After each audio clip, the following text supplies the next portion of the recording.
So now we have the light heavy marromycin and the light marromycin. Globular subfragment of HMM contains ATP binding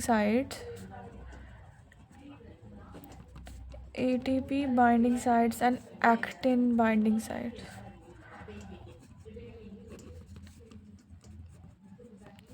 It can form a cross bridge with the active site present on the actin. It can form a cross bridge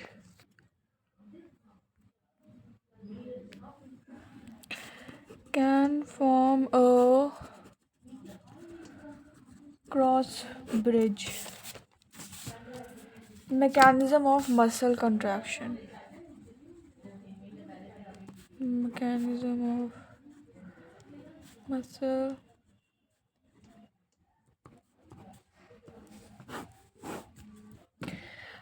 is best explained by the sliding filament theory.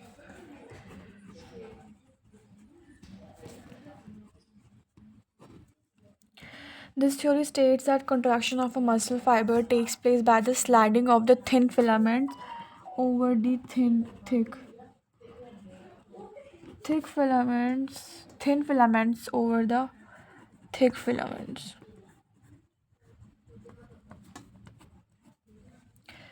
Sliding filament theory of muscle contraction was proposed by two groups of workers, that is A.F. Huxley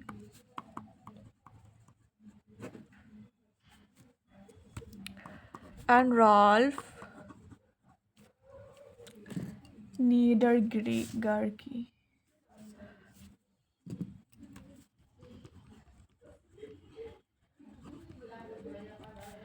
1954, and Huxley and Jean Honson. Huxley and Jean Hansen in 1954 also. Muscle contraction is initiated by the signal sent by CNS via a motor neuron. A motor neuron, along with the muscle fibers connected to it, constitute a motor unit. The junction between a motor neuron and a sarcolemma of the muscle fiber is called the neuromuscular junction. Neuromuscular junction, or the motor end plate. A neural signal reaching a neural signal reaching this junction releases a neurotransmitter, which is acetylcholine,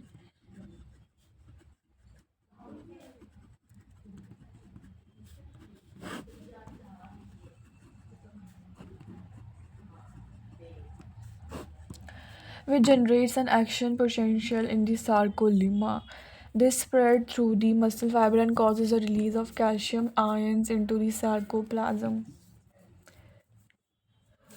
Increasing the calcium level leads to the binding of the calcium with a subunit of troponin on the actin filaments, and thereby remove the masking of active sites for myosin. Utilizing the energy from the ATP hydrolysis, the myosin head now binds to the exposed active site on the actin to form a cross bridge. This pulls the attached actin filaments toward the center of A band. The Z line attached to these actin are also pulled inwards, thereby causing a shortening of the sarcomere, that is contraction. During shortening of the muscle, the I bends get reduced, whereas the A bends retain the length. The myosin releasing the ADP and PI goes back to the relaxed state.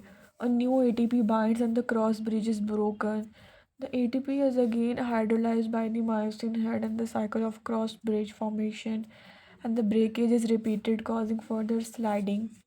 The process continues till the calcium ions are pumped back to the sarcoplasmic system, resulting in the masking of actin filaments. This caused the return of Z lines back to their original position, that is relaxation.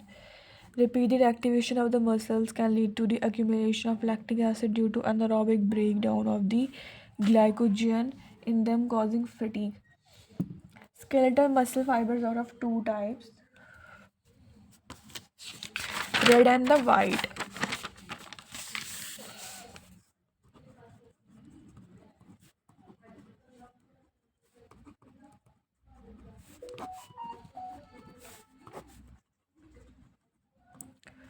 Red and the white. Myoglobin content is high, so appear red in the color. Myoglobin content is high. Here it is low and therefore appear pale or whitish. Here mitochondria numbers are the more. Amount of sarcoplasmic reticulum is less.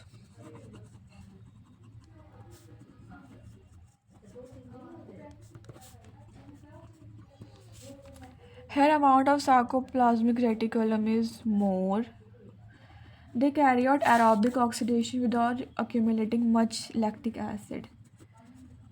Aerobic oxidation without carrying much lactic acid. They depend on anaerobic for energy production and anaerobic for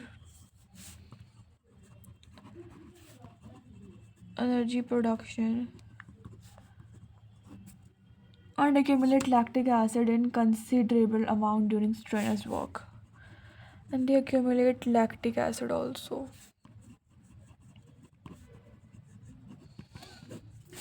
They have slow rate of contraction for longer periods.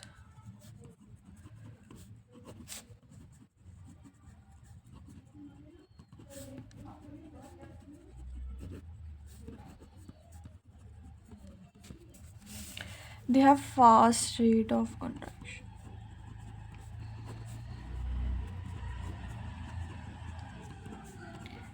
for short period. Example are the eyeball muscles. Here are the extensor muscle of back.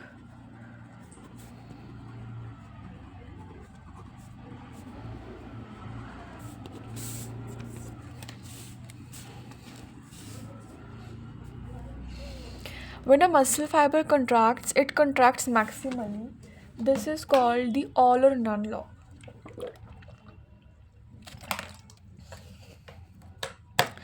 Oxygen debt. During vigorous exercise, the muscle does not get enough oxygen and undergoes anaerobic respiration to produce lactic acid from pyruvic acid. This acid accumulates in the muscle and leads to muscle fatigue and pain. Fatigued muscle needs extra oxygen to oxidize accumulated lactic acid aerobically. It is called the oxygen debt of the muscle. Rigor mortis is the state of body stiffening after death.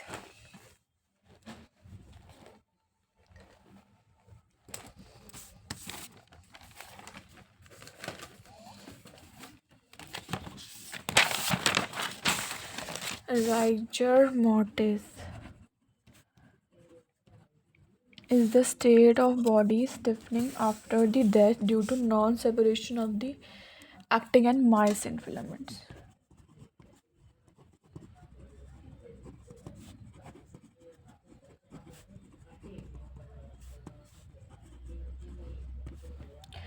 Due to non-separation of actin and myosin filaments caused by the non-availability of the ATP. Rigor mortis persists till decomposition of the protein starts. Muscles which act in opposition to other muscles are called the antagonistic muscles. The biceps, for example, bends or flexes the arm is called a flexor. Its antagonist, the triceps, straightens or extends the arm and in terms as the extensor.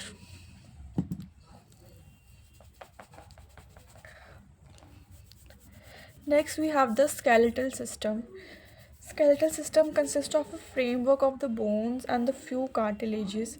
This system has an important role in movement shown by the body.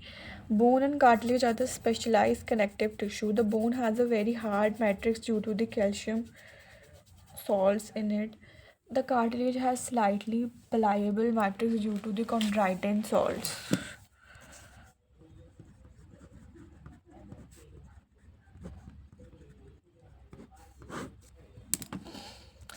Okay, bone and cartilage are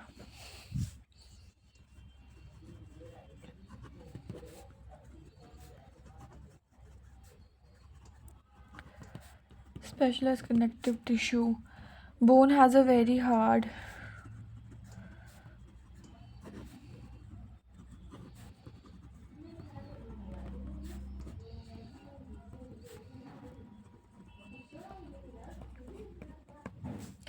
2 main forms of the skeleton are the endoskeleton and the exoskeleton. Endo is present inside the body and mesodermal in origin.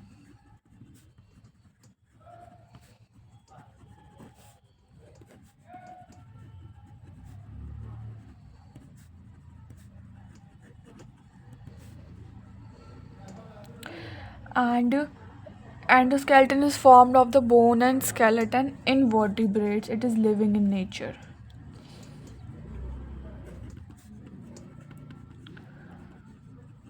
Next is the exo. It develops from the epidermis.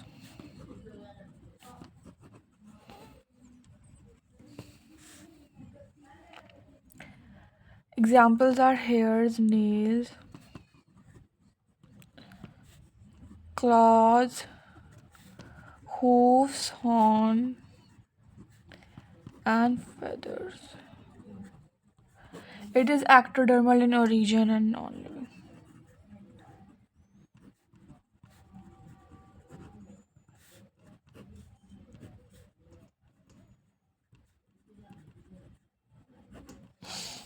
In human adult, this system is made up of the 206 bones and a few cartilages.